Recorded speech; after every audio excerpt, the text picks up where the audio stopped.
Yan mga kawander, magandang gabi at isang mapagpalang gabi po sa ating lahat mga kawander. Sa time nito mga kawander, ako po ay pauwi na ng Digos. Galing po kami sa pista sa Colorado kasama ng anak ko. Kaya ang takbo ko nito mga kawander ay nasa 20 lang. Dandahan lang po ako mga kawander dahil gabi na. Nasa alas 9:30 ng gabi kami nakauwi ng anak ko. Galing sa kanyang lola dahil pista nga doon. Kaya dandahan ang takbo ko nito mga kawander dahil madilim po ang daan at ilaw na lang po ang makikita sa kasalubong ko.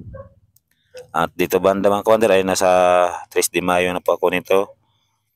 At malapit na po ako sa Digos. Ang takbo ko nito ay nasa 20 dahil kasama ko po yung anak ko. Tingnan nyo naman mga kawander, oh.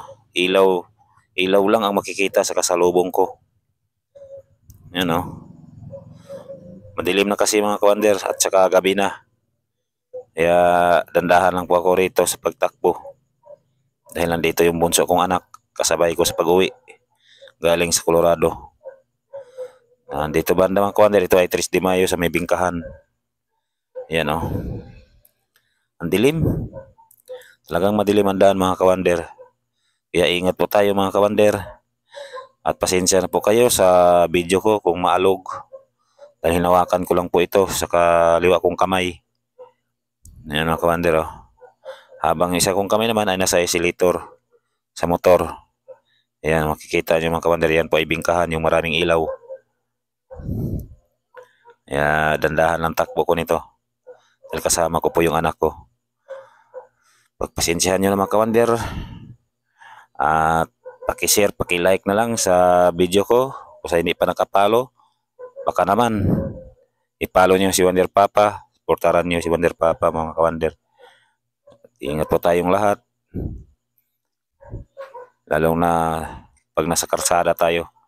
Kailangan doble ingat po tayo. Ayan mga kawander, oh. Malapit na pa ako dito sa Digos. Dito na po sa may gasolinahan, sa may Gmall banda. Madilim pa rin ang daan mga kawander. Nakikita nyo naman mga kawander, oh. Ang lakas ng patakbo ng mga sasakyan. Gabi na kasi ito mga kawander. Wala nang ganong tricycle. Saka gabi na. Ayan mga kawander, malapit na po tayo dito sa Digos. Kaya dandahan ang takbo ko nito. Nasabi ng anak ko ay dadaan daw siya sa 7-Eleven kasi may bibilhin daw siya. Ayan mga kawander, ingat po tayong lahat. Bye-bye.